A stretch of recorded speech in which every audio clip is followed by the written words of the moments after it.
আসসালামু আলাইকুম। আপনার চ্যানেল কি ভাইরাল হচ্ছে না? আপনার চ্যানেলে কি মনিটাইজ পাইতেছেন না? অবশ্যই ৪ টি কাজ করলে কিন্তু আপনার চ্যানেলে কিন্তু মনিটাইজ পাবেন এবং আপনার চ্যানেলে কিন্তু ভাইরাল হবে। তো চলুন ভিডিও মূল টপিকে চলে যাই। পুরো ভিডিও জুড়ে আমি আছি আপনার সাথে সাব্বির রহমান। আপনারা দেখছেন টেক আপস প্রো ম্যাক্স। তো বন্ধুরা অবশ্যই আপনার ভিডিও ভাইরাল করতে গেলে বা আপনার চ্যানেল র‍্যাঙ্ক করতে গেলে অবশ্যই ৪ টি কাজ কিন্তু অবশ্যই করতে হবে। নাম্বার 1, আপনার চ্যানেলে কিন্তু অবশ্যই ক্যাটাগরি সিলেক্ট করতে হবে। অবশ্যই ক্যাটাগরি সিলেক্ট না করলে কিন্তু আপনার ভিডিও কোনো প্রকার কিন্তু কোনো মানুষের কাছে পৌঁছাবে না। কারণ আপনার চ্যানেল যদি ক্যাটাগরি সিলেক্ট থাকে বা আপনি ওই ক্যাটাগরি কিন্তু ভিডিও বানাইতে হবে। আপনি ওই ক্যাটাগরি ভিডিও বানালে তখন কিন্তু ইউটিউব বুঝতে পারবে যে আপনার চ্যানেলের ক্যাটাগরি এইটা আর আপনি এই ধরনের বা এই রিলেটেড ভিডিও বানাইতেছেন। তখন কিন্তু আপনার ওই ভিডিও ওই ধরনের লোক যারা দেখে তাদের কাছে কিন্তু ভিডিওগুলো পৌঁছাবে। আর তাদের কাছে পৌঁছালে কিন্তু লাইক, কমেন্ট, সাবস্ক্রাইবার এমনকি ওয়াচ টাইমও আসবে। নাম্বার 2, পৃথিবীতে বেশিরভাগ মানুষ কিন্তু 4টা সোশ্যাল মিডিয়া কিন্তু অ্যাড থাকে। আপনাকে কিন্তু 4টা সোশ্যাল মিডিয়ায় কিন্তু আপনার কাজ করতে হবে। যেরকম ইউটিউব, ফেসবুক, ইনস্টাগ্রাম এবং টিকটক। এই 4টি প্ল্যাটফর্মে কিন্তু আপনার চ্যানেলের পেজ বা অবশ্যই কিন্তু আপনাকে 4টা প্ল্যাটফর্মে ভিডিও আপলোড করতে হবে। তাহলে কিন্তু এখান থেকে অডিয়েন্সগুলো কিন্তু আপনার চ্যানেলে আসবেই আসবে।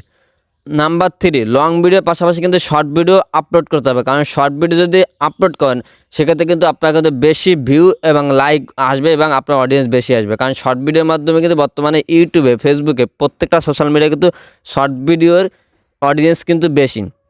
তো আপনি যেটা করবেন, আপনার যে লং ভিডিও যেটা তৈরি করছেন সেটা থেকে কাটছাট করে আপনি একটা 30 সেকেন্ড বা 40 সেকেন্ডে একটা শর্ট ভিডিও করবেন। ওই ভিডিওটা তারপর আপলোড করবেন, প্লাস হচ্ছে আপনি লং ভিডিওটা আপলোড করবেন। তাহলে কিন্তু আপনার চ্যানেলে কিন্তু রিচ বাড়বে।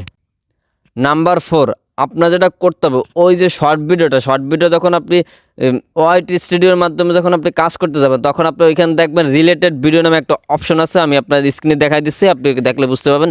রিলেটেড ভিডিও নামে যে অপশনটা আছে ওখান থেকে ওই অপশনটা যাবেন, যাওয়ার পর ওখান থেকে আপনার যে লং ভিডিওটা ওইখানে অ্যাড করে দেবেন। তখন আপনি রিলেটেড ভিডিওতে যখন আপনার লং ভিডিওটা দিয়ে দেবেন বা অ্যাড করে দেবেন তখন কিন্তু আপনার ওই শর্ট ভিডিওর পাশাপাশি কিন্তু ওই লং ভিডিওটাই অডিয়েন্স দেখতে আগ্রহ দেখাবে। কারণ যখন আপনার শর্ট ভিডিও দেখে তখন তার ভালো লাগবে, তখন কিন্তু সে সাথে সাথে কিন্তু লং ভিডিওটাও দেখতে চাবে।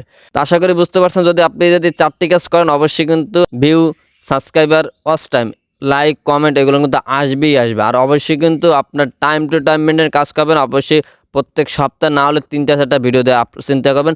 কারণ যদি ভিডিও আর যদি ভালো হয় প্রতিনিয়ত ভিডিও দিতে পারলে সবথেকে বেশি ভালো হয়। যদি আপনি ভিডিও দেন অবশ্যই ভিডিওর কোয়ালিটি ভালো হইতে হবে এবং আপনি আপনার চ্যানেলের জন্য প্রতিনিয়ত ভিডিও আপলোড করুন এবং ভিডিওর পাশাপাশি শর্ট ভিডিওগুলো আপলোড করেন, সেক্ষেত্রে কিন্তু আপনার বেশি র্যাঙ্কিং করবে। আর এই শর্ট ভিডিও কিন্তু আপনার ফেসবুক পেজে কিন্তু রিলস হিসাবে আপলোড করবেন। তো আশা করি বুঝতে পারছেন কী কী করতে হবে। তো ভালো থাকবেন, সুস্থ থাকবেন। আল্লাহ হাফেজ, আসসালামু আলাইকুম।